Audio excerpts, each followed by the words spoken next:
Prove that √3 is a irrational number. सिद्ध कीजिए कि √3 एक अपरिमेय संख्या है।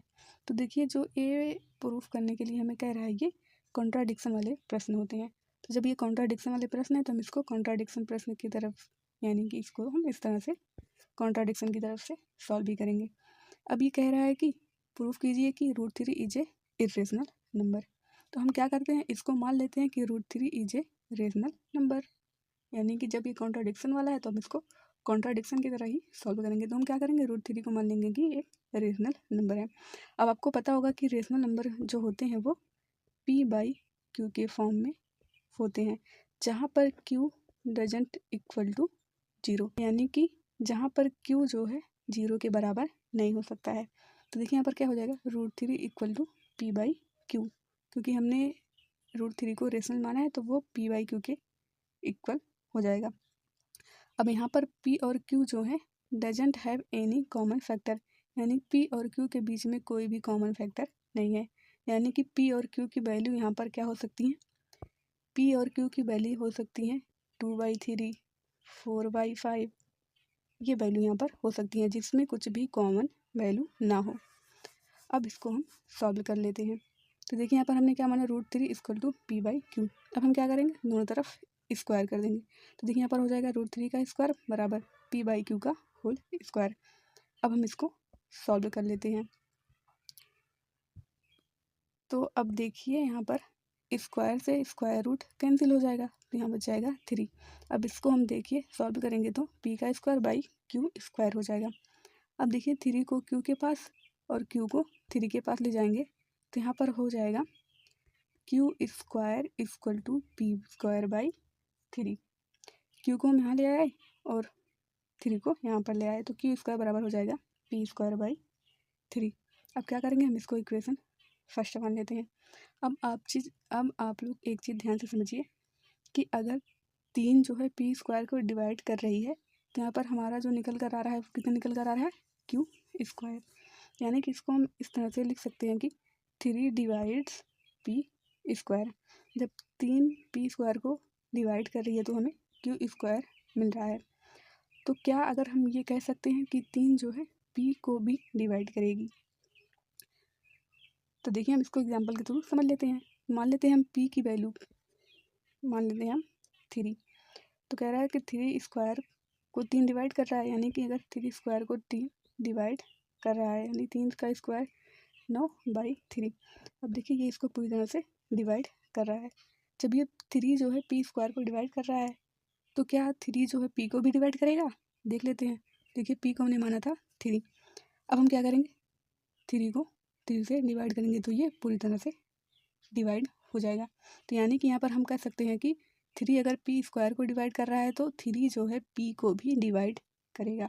देखिए यहाँ पर हमने इसको लिख लिया है कि 3 डिवाइड p स्क्वायर, तो 3 डिवाइड p, यानी अगर 3 p स्क्वायर को डिवाइड कर रही है तो 3 p को भी डिवाइड करेगी। हमने जो है एग्जाम्पल के थ्रू ये समझ भी लिया है। अब देखिए यहाँ पर जब 3 p स्क्वायर को डिवाइड कर रही थी तो हमें q स्क्वायर मिल रहा है। अब हमने मान लिया कि 3 जो है p को भी डिवाइड कर रही है, तो जब 3 जो है p को डिवाइड कर रहा है तो हमने मान लिया कि हमें यहाँ पर n मिल रहा है। p स्क्वायर को डिवाइड कर रही थी तो q स्क्वायर मिल रहा था, अगर वो p को डिवाइड करेगी तो हमने क्या मान लिया कि यहाँ पर n मिल रहा है। अब हम क्या करेंगे, 3 को n के पास ले जाएंगे तो यहाँ पर p बराबर हो जाएगा 3n। अब क्या करेंगे, p की वैल्यू हम इस इक्वेशन फर्स्ट में पुट कर देंगे। तो देखिए हम क्या करेंगे, put in equation first p की वैल्यू। तो हमारा इक्वेशन पहला क्या था, q square equal to p square by 3। अब यहाँ पर हम p की वैल्यू पुट कर देंगे तो यहाँ पर हो जाएगा q स्क्वायर बराबर 3n का स्क्वायर बाई 3। अब इसको हम सॉल्व कर लेंगे तो यहाँ पर हो जाएगा q स्क्वायर बराबर 3 का स्क्वायर 9 और यहाँ पर n स्क्वायर बाई 3। यहाँ पर 3 जो है 9 को 3 बार में काट देगा तो q स्क्वायर बराबर कितना हो जाएगा, 3n स्क्वायर। अब क्या करेंगे, हम n को q की तरफ ले आएंगे तो यहाँ पर गुणे में था तो यहाँ पर q के पास आएगा तो डिवाइड हो जाएगा, तो यहाँ बच जाएगा n square by n square equal to q square by 3। अब देखिए यहाँ पर जब 3q² को डिवाइड कर रहा है तो यहाँ पर हमें n² मिल रहा है। इक्वेशन फर्स्ट की तरह भी हम यहाँ पर देख लेते हैं। देखिए 3 डिवाइड q², अगर 3 जो है q² को डिवाइड करिए तो 3 जो है q को भी डिवाइड करेगी। यहाँ पर देखिए 3 डिवाइड्स q² तो 3 जो है q² को भी डिवाइड करेगी। जब 3 जो है q² को डिवाइड कर रही थी तो n² मिल रहा था।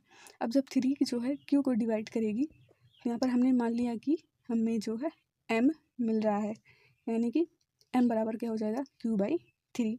तो यहाँ पर देखिए m को 3 के पास ले जाएंगे तो q बराबर क्या हो जाएगा 3m।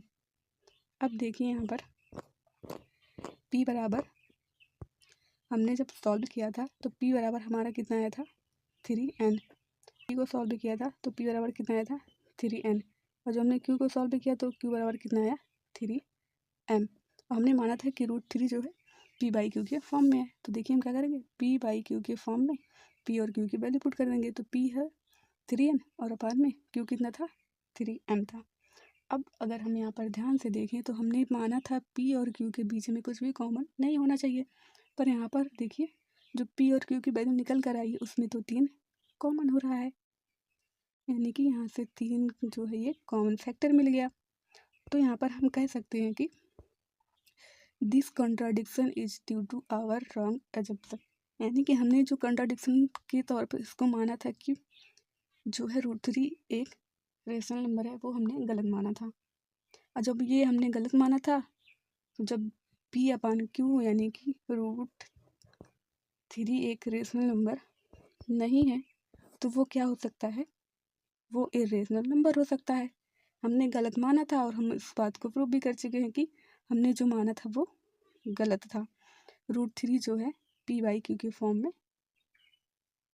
नहीं हो सकती, यानी कि वो रेशनल नंबर नहीं हो सकती।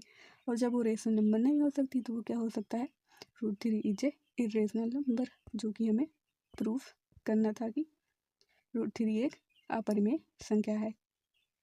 तो देखिए इस तरह से हम इसको प्रूफ करेंगे कि क्योंकि ये कॉन्ट्राडिक्शन वाले क्वेश्चन है तो इसको हम कॉन्ट्राडिक्शन की तरफ से